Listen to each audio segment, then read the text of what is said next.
Antes de Aristóteles, antes de Platão, foi um comediógrafo e não um filósofo quem primeiro formulou uma teoria da literatura. O nome dele? Aristófanes.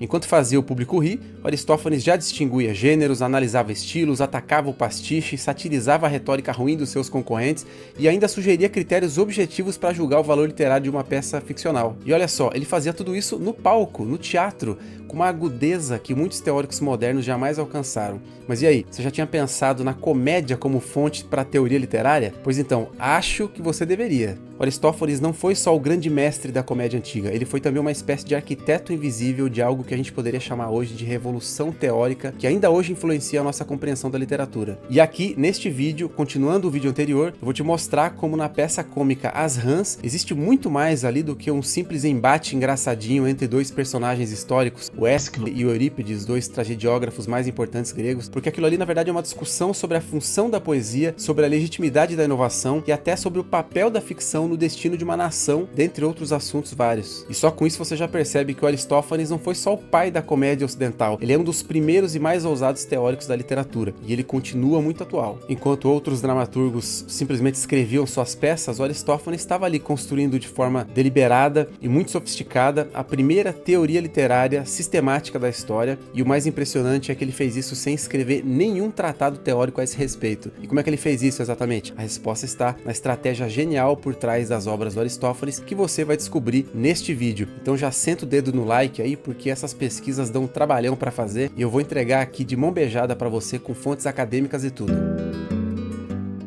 O segredo por trás do gênio Aristófanes. Na Atenas efervescente do quinto século a.C., cercado por sofistas, por filósofos emergentes, o Aristófanes descobriu algo que os seus contemporâneos ignoravam por completo: a arte de ser simultaneamente criador e crítico. Foi essa combinação explosiva que deu para ele a vantagem competitiva que nenhum outro dramaturgo tinha. Quer ver uma prova disso? Os próprios escoliastas, os primeiros acadêmicos da antiguidade, reconheceram a lógica discursiva do Aristófanes como superior à dos outros poetas, e eles faziam questão de destacar o quão consciente ele estava das suas peças quando ele usava termos técnicos como, por exemplo, oikonomia, para falar da organização cênica e estrutural da peça, termos que o Aristófanes usou dentro das suas peças para falar da coesão arquitetônica das próprias peças. Eu já vou explicar como é que ele conseguia fazer isso. Mas veja que é aqui que está o segredo. Nas suas peças, o Aristófanes não estava só criticando outros poetas, ele estava sutilmente desenvolvendo um sistema completo de avaliação estética que seria redescoberto apenas séculos depois por outros caras que eu vou citar aqui também. E agora eu vou explicar qual foi a ferramenta que ele usou para fazer isso. A ferramenta revolucionária, a parábase. A comédia antiga tinha um recurso dramático que permitia que o autor falasse diretamente com o público, e o Aristófanes transformou essa função na sua arma secreta mais poderosa. Eu estou falando aqui da parábase, que era quando ele quebrava todas as regras da representação teatral, porque a parábase era o que nós chamamos hoje de quebra da quarta parede, ou seja, é quando o personagem do nada começa a falar diretamente com quem está assistindo. Mas tá, como é que ele usava isso? E é aqui que entra a genialidade do Aristófanes, porque como um grande profissional do teatro que dominava não só aquele gênero específico, mas todos os outros gêneros literários da sua época, e conhecia muito bem inclusive as peças dos seus concorrentes, além das teses dos sofistas e dos principais filósofos que já tinham passado por Atenas, ele usava do bom humor para julgar os seus rivais e fazer todo tipo de acusações técnicas, como por exemplo falta de originalidade, repetição de piadas antigas, plágio e uma pancada de outras coisas. Ou seja, a parábase era o momento em que o Aristófanes, muito malandramente, se aproveitava da imersão do público que assistia às suas peças para falar diretamente ao povo literalmente o que ele quisesse.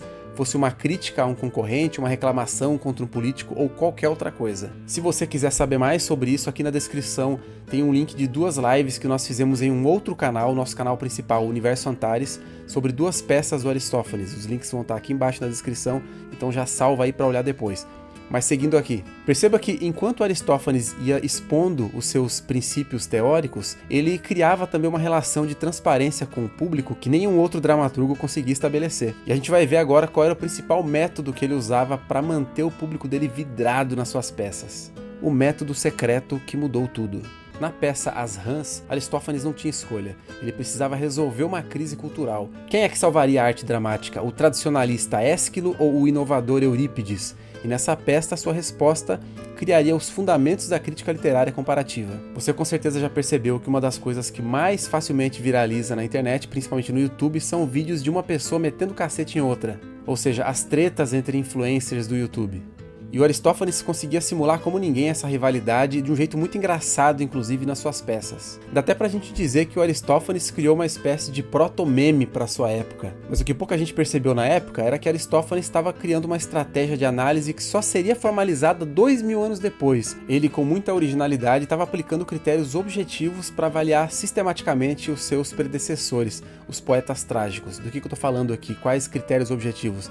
Qualidade da linguagem, coerência estrutural, impacto educativo e até inovação formal. Se você estudou um pouquinho sobre teoria literária, você já deve estar percebendo que as preocupações do Aristófanes com a linguagem acabaram antecipando vários pontos que os formalistas russos descobriram e discutiram só séculos depois, como por exemplo aquela crítica pesadíssima do Aristófanes à linguagem desordenada, sem regras e sem freios das peças do Eurípides, onde a gente já vê uma consciência linguística surpreendentemente moderna. Inclusive os escoliastas documentaram muito bem também uma outra coisa, que foi o uso deliberado do Aristófanes do que eles chamaram de dialetalismos para colorir a língua dos personagens, uma técnica que formalmente só foi teorizada no século XX. E tem ainda uma descoberta mais impressionante sobre seu método: o princípio da tensão criativa. O Aristófanes descobriu já naquela época um segredo que poucos artistas dominam hoje, que é a arte de equilibrar a tradição e a inovação. E o mais interessante é que essa crítica ele apontou para os dois extremos da discussão, ou seja, não foi só uma crítica destrutiva e pronto, acabou. Na verdade, porque com a crítica aos dois lados, na verdade ele queria sugerir uma síntese estética entre a tradição e a inovação. Ou seja, na prática, o que ele criticou nos outros poetas da sua época foi que enquanto alguns deles não aproveitavam as oportunidades que eles tinham para inovar, alguns outros eram adeptos de um experimentalismo vazio. E é impressionante como o verdadeiro impacto das suas críticas só veio séculos depois. O legado transformador que chegou até nós. Bom, Platão e Aristóteles são nomes que com certeza você conhece, né? Eles são os dois maiores nomes da filosofia de todos os tempos, mas eles desenvolveram as suas teorias sobre poesia diretamente influenciados pelas discussões aristofânicas. Até conceitos aristotélicos super importantes, como por exemplo de catarsis, também ecoam preocupações aristofânicas sobre, por exemplo, o impacto da arte que é discutido lá na peça As Rãs. E para não ficar só nos autores clássicos aqui, pense no caso do Nietzsche, por exemplo, que ao criticar o Sócrates e o Eurípides, ele estava seguindo exatamente os passos do Aristófanes, que ele inclusive cita pelo nome várias e várias vezes nos seus livros. Simplesmente não tem como a gente negar ou ignorar a continuidade intelectual do pensamento do Aristófanes em grandes nomes de pensadores respeitados ainda nos nossos dias. A revolução moderna que Aristófanes antecipou.